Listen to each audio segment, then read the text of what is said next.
जय श्री राम। सतीश ज्योतिर्विद में आपका स्वागत है।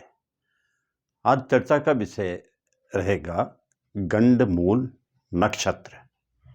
और आज की चर्चा के बाद मैं समझता हूँ कि जो गंडमूल नक्षत्रों के विषय में जो भय या चिंता रहती है लोगों को, उसमें कम से कम 70% कमी आ जाएगी।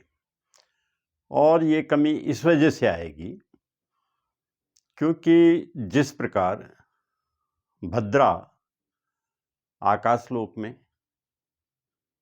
स्वर्गलोक में, पाताल लोक में और मृत्युलोक में विचरण करती है, उसी प्रकार गंडमूल का वास भी स्वर्गलोक में और पाताल लोक में और पृथ्वी लोक में महीनों के हिसाब से होता है। और वो जो महीने हैं, जिन महीनों में गंडमूल का वास मृत्युलोक में अर्थात पृथ्वी लोक में होता है, उसी समय उन्हीं महीनों में गंडमूल का प्रभाव जातकों पर पड़ता है। और वो महीने, जिन महीनों में गंडमूल का वास पृथ्वी लोक में होता है, वो महीने इस प्रकार से: चैत्र मास में गंडमूल का वास पृथ्वी लोक में होता है, इसलिए चैत्र मास और श्रावण मास, कार्तिक मास और पौष मास में गंडमूल का वास पृथ्वी लोक में होता है। इसलिए जिन जातकों का जन्म इन महीनों में होता है, केवल उन्हीं पर गंडमूल नक्षत्र का प्रभाव पड़ता है, चाहे वो पॉजिटिव प्रभाव पड़े या नेगेटिव प्रभाव पड़े। और ये प्रभाव भी 1/3 तो पॉजिटिव प्रभाव पड़ता है, जिसका कि फायदा होता है जातक को, और केवल 2/3 ही उसमें कुछ कष्ट जातक को या उसके माता पिता, भाई वगैरह को कुछ झेलने पड़ते हैं। तो जिन जातकों का जन्म चैत्र मास, श्रावण मास, कार्तिक मास और पौष मास के अतिरिक्त अन्य महीनों में हुआ हो, और भले ही वो गंडमूल नक्षत्र में जन्म हुआ हो, तो उन पे इसका कोई प्रभाव नहीं पड़ेगा। आइए हम देखते हैं कि ये जो गंडमूल नक्षत्र हैं, वो किन नक्षत्रों को गंडमूल नक्षत्र कहते हैं, और कोई नक्षत्र गंडमूल नक्षत्र की श्रेणी में किस प्रकार से आता है। तो इसमें हम ये जानें, हम जानते हैं कि 27 नक्षत्र होते हैं, प्रत्येक नक्षत्र के 4 चरण होते हैं, और एक राशि में 9 चरण होते हैं कुल, यानी कि 2.25 नक्षत्र से एक राशि बनती है। अब हम इसकी जो परिभाषा है वो इस तरह से कि जो नक्षत्र अपने चारों चरणों के साथ किसी राशि का प्रारंभ करता है अथवा अपने चारों चरणों के साथ किसी राशि का समापन करता है, उस नक्षत्र को गंडमूल नक्षत्र कहते हैं। फिर से सुन लें इसको कि जो भी नक्षत्र अपने चारों चरणों के साथ किसी राशि का प्रारंभ करता है अथवा अपने चारों चरणों के साथ किसी राशि का समापन करता है, तो ऐसे नक्षत्र को गंडमूल नक्षत्र कहते हैं। और ऐसी 6 स्थितियां बनती हैं कि जब कोई नक्षत्र अपने चारों चरणों के साथ किसी राशि का प्रारंभ करता है अथवा चारों चरणों के साथ किसी राशि का समापन करता है, ऐसी 6 स्थितियां बनती हैं। और ये जो गंडमूल नक्षत्र हैं, 6 गंडमूल नक्षत्र हैं, इनमें से 3 नक्षत्रों के स्वामी तो केतु होते हैं और 3 नक्षत्रों के स्वामी बुध होते हैं। और किन-किन राशियों में एक गंडमूल नक्षत्र बनते हैं?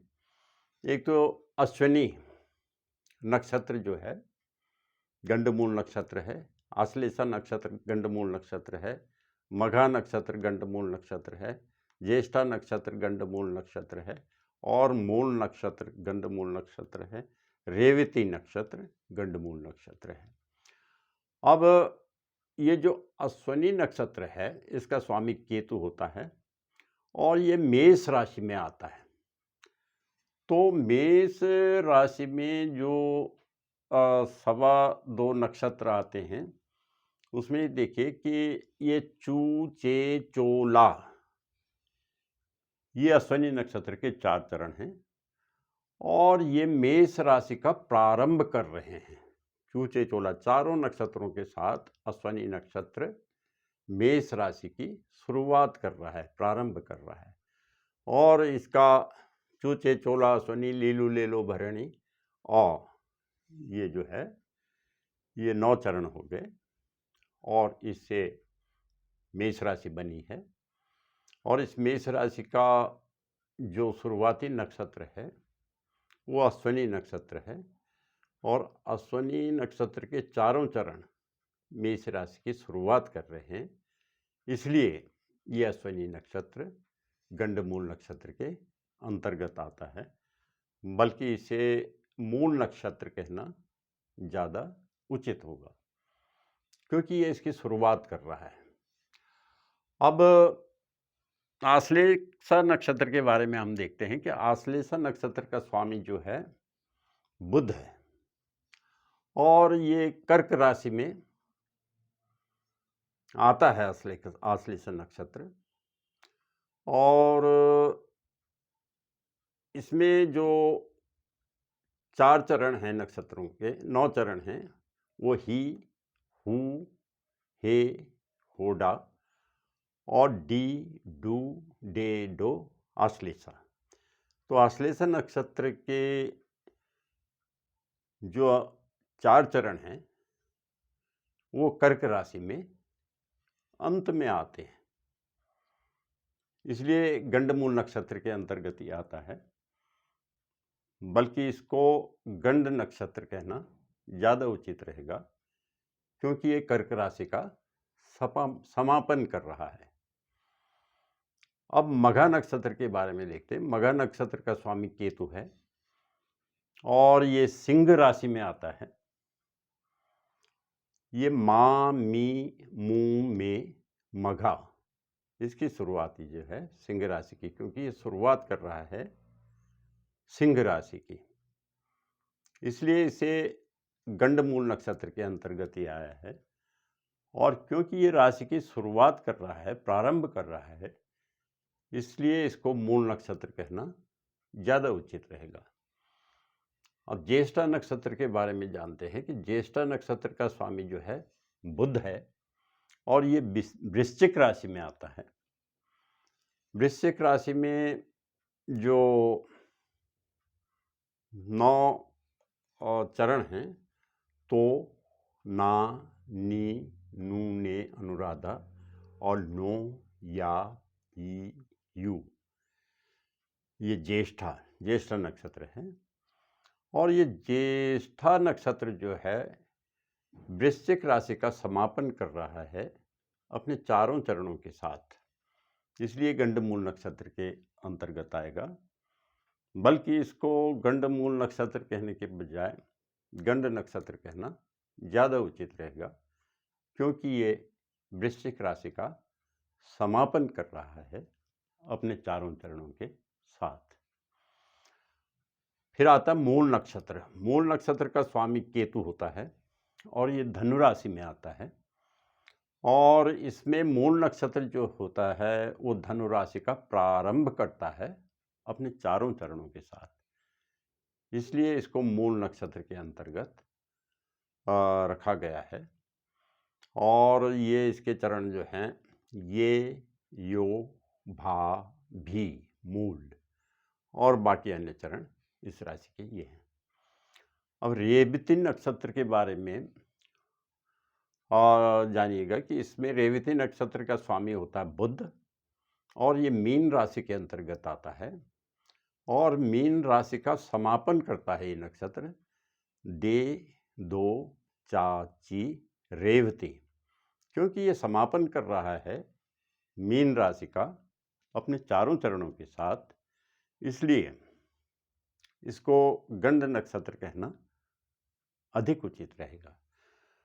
तो इन 6 राशियों में से 6 नक्षत्रों में से 3 नक्षत्र तो मूल नक्षत्र होते हैं और 3 नक्षत्र गंड नक्षत्र होते हैं।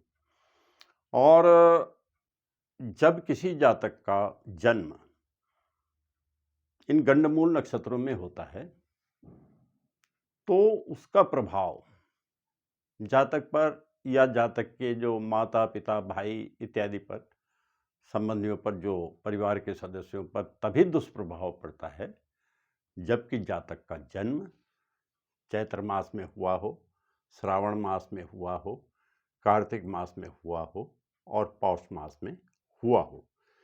क्योंकि ये गंडमूल का वास पृथ्वी लोक में केवल इन्हीं महीनों में होता है, इन्हीं 4 महीनों में होता है, चैत्र, श्रावण, कार्तिक और पौष।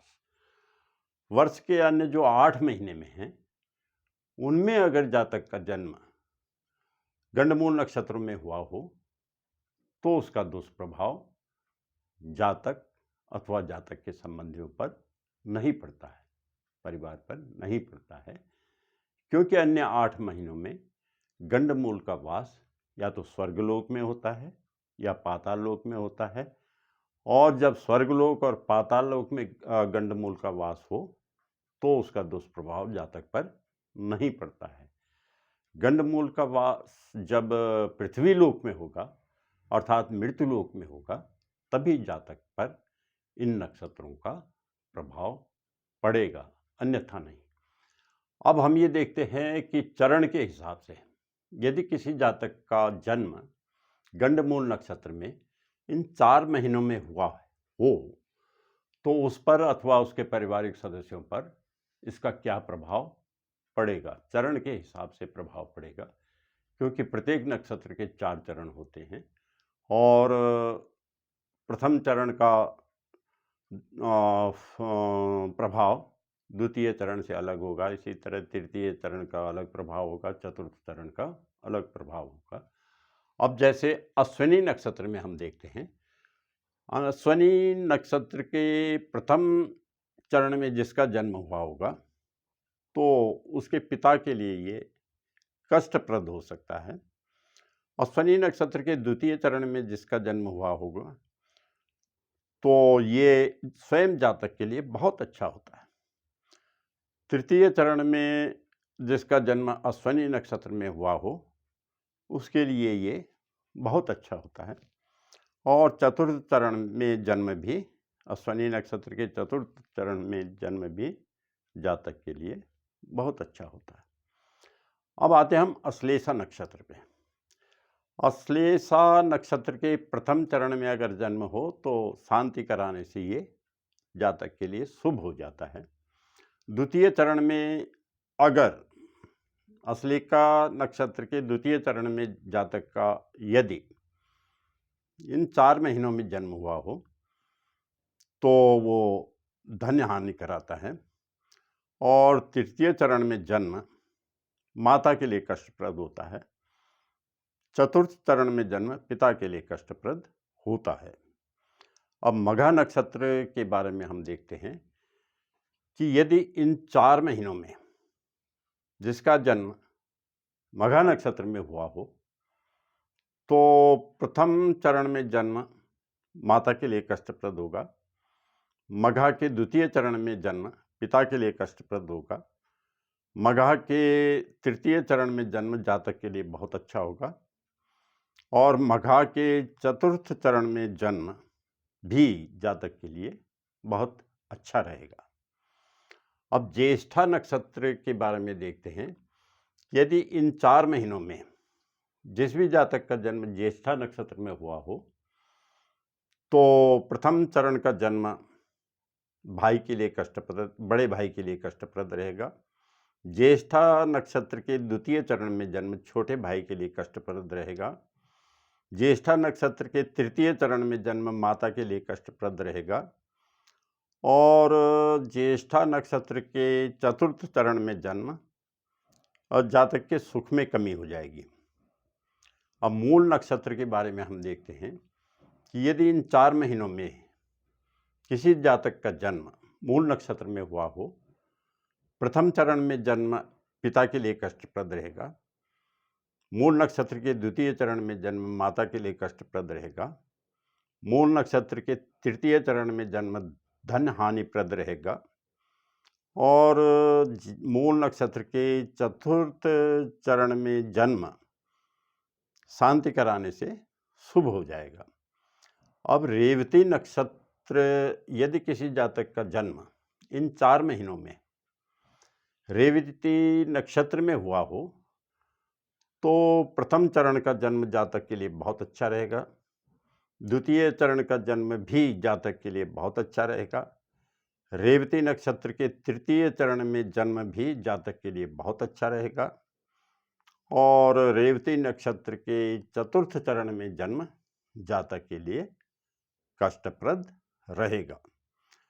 और यदि किसी जातक का जन्म इन 4 महीनों में हुआ हो और गंडमूल नक्षत्र में हुआ हो और ऐसे चरण में हुआ हो कि जो किसी परिवार के सदस्य के लिए कष्टप्रद हो या जातक के लिए कष्टप्रद हो, तो उसमें ये किया जाता है कि 27 दिन के बाद जब ये नक्षत्र दोबारा आता है,